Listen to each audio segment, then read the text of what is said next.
What's up, Viking Nation? We're back with another N3. I'm Payton. And I'm Hayley. Man, I had a blast at prom. Me too. I just haven't found the courage to take my dress off yet. Me either. We look pretty snazzy. Anyways, did you get it? Get what? The COVID vaccine that was available to all the seniors. I think we should go take a look on how they're doing.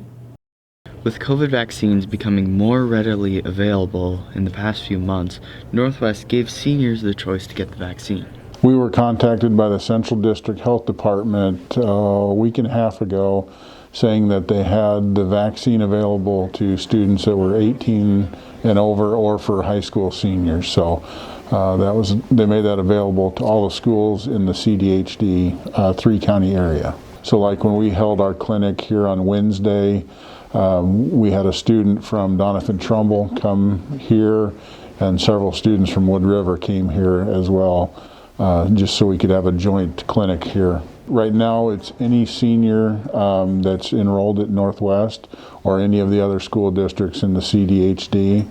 I believe they've also now made it available for anyone 18 and over across the state of Nebraska. It's the Pfizer vaccine. So it's a 2-dose, it's or 2-shot, one, and then I think you wait 21 days for the second one. So it's the one that's right now been cleared for students, I think 16 and over. 3 weeks from Wednesday, so what would that be, the 28th, we'll have the CDHD will come back and give that second dose here at school as well. I think we had 40 total students go through on Wednesday, so that'd be about 20% of our senior class. And I know there's several other seniors that have gotten it at other clinics, so just the one that we hosted here, that was about the number. Carter Levander was one of many students who received the vaccine. Let's hear about how his experience went. I did not have any side effects, but my arm was a little sore right after I got it. Today I'm feeling fine. When I touch it, it hurts, but when I lift my arm, it's completely fine. The process getting the shot was completely smooth. It went by really fast, just went in, they rubbed my arm with the alcohol and then put the needle in, and then I had to sit and wait for 15 minutes to make sure I didn't have any immediate effects. My parents did not force me to get the shot. It was kind of my choice. They just said, if you want to get it, you can get it, but if you don't want to, you don't have to. I don't think you should be required to get a vaccine. I think it should be up to yourself. If you want to get it, you should get it. If you don't want to get it, I don't think you need to get it. That's quite the opportunity. I'm glad people are pushing back against COVID. All year, athletes have been battling COVID, some battling more than just that. Every year, athletes also battle ACL injuries. I heard they're awful. Oof, most definitely. Let's see what those athletes went through. ACL is the most commonly injured knee ligament and can result in lifelong consequences. 200,000 athletes suffer from a torn ACL every single year. I'm Kobe. I'm a sophomore and I play volleyball, basketball, and soccer. And I tore my ACL, MCL, and meniscus. So it happened during a basketball game. I drove in and heard a blood pop and fell to the ground right away. My injury happened February 19th, 2021. I had surgery on March 25th, 2021. So I still take medication. I take hydrocodone. It was actually not a sports-related injury. It happened in between a 5-year time frame.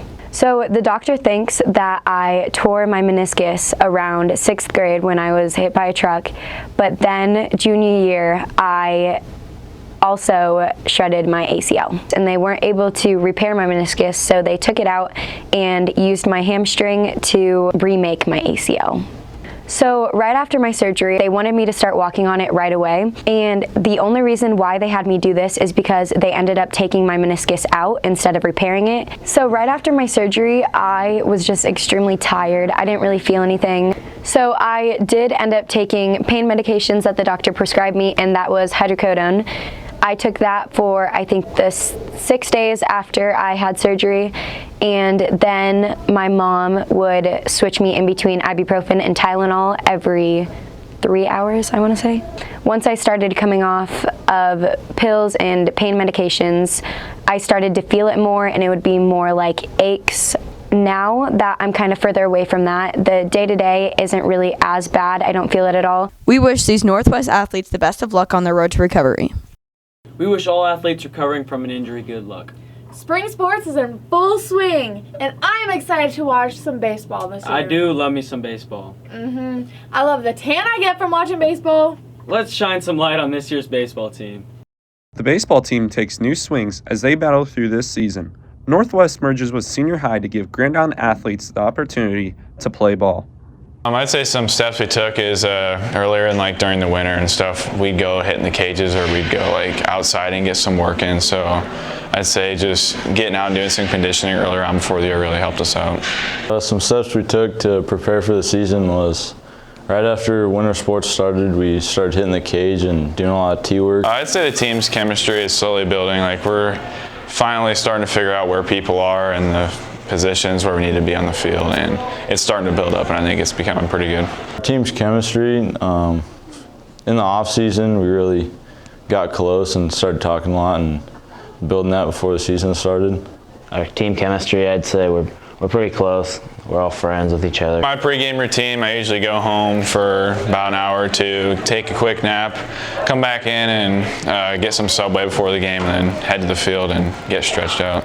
My pregame routine would be, I usually hit Subway before, and then I come to the cages a few hours before the game and then get some tee work in. And pregame routine, usually get to the field a couple hours early, take some batting practice, and then we usually stretch and play catch and get ready for the game. Some important things I've learned is that when you start playing baseball, you kind of know what your strengths are going to be on the field, and then when your weaknesses, you know what your weaknesses are, you can kind of work on them and progress as you go on. Some important things I've learned from playing baseball is, growing up, it just teaches you a lot about, being tough in some situations. Important things I've learned from playing baseball is just being around my friends and playing a sport together. Season's going pretty good. I've had pretty good hits around here, but I could definitely improve, but overall I'd say it's been going pretty good. Season's going pretty good for the sophomore. I've been starting a few games already and been getting used to the pitching. Season right now is pretty good. Came in and pitched a couple times. Good luck to the baseball team as they swing for the fences. Our baseball team is stacked. We got Ryan, Mike, Payton! I'm so hungry, my stomach is growling. I guess I'm kind of hungry too. Where do you want to eat? We did just get 2 fast food restaurants. I wish we knew how good they were before we went, though.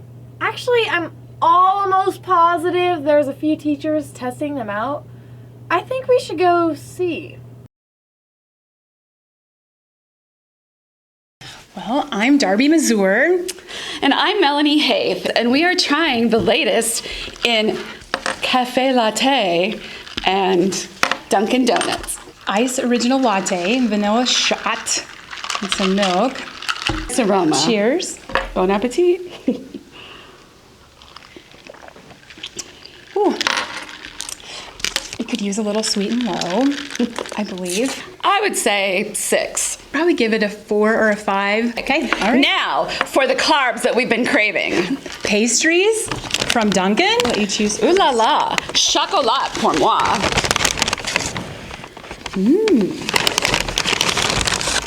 Okay. The texture looks quite nice. Yes, dense. Looks dense, very dense. Very dense, yes. It's kind of dry. Kind of dry. Not quite as chocolatey as I was expecting either. A little like dirt. And not very good. 4, 3, 2. As a donut snob in Paradise really makes the premier donuts. They're just around the corner. Northwest alum owns it. Paradise. Anyway, I would say 4. Yeah, we'll give it a 4. We'd like to welcome Dunkin' Donuts to Grand Island. We're happy you're here, but you might just need to go there yourself to try some of these things like we've been trying and enjoy, and you can give your own rating. My name's Mr. Hall. I'm Mr. Vieladol. I'm trying the Chipotle steak I heard it was burrito. sour. Extra sour. Extra sour. Extra sour cream. With white rice, steak, queso blanco, sour cream, and cheese. I have the burrito bowl, except it's over here. With steak and queso and white rice. It looks good. And we have chips. I'm gonna try that first. I'm a queso kind of guy. Yeah, I know. That's cheesy. Cheesy. That's right. Cheesy of See, you got it. And now we have to actually try it. We have to All try right, it. Do we here we just go. go at the same time here? I mean, I'll load up. Let me load up. Ready? Does it fall apart or does it hold up well? No, it holds it together. That's what you need. You need that. Like a good person in a partnership. Mm-hmm. The tortilla holds That's right. the burrito together. That's right. Like my burrito buddy over here. Yes, burrito buddies. Absolutely. The balance, fantastic. Second bite, even better than the first. Get hit with the rice. Got all the different components here. That's one complete burrito. Nice to have the spice spread out a little bit more. It's contained to kind of one or two spots. Even better with the queso. It's a solid 8. No, I'd say that. 7.5, 8. With the queso, it pushes it to like 8.5. This is close to what I expect out of a good burrito. Mm-hmm. Absolutely. Good bowl. I think it'll work.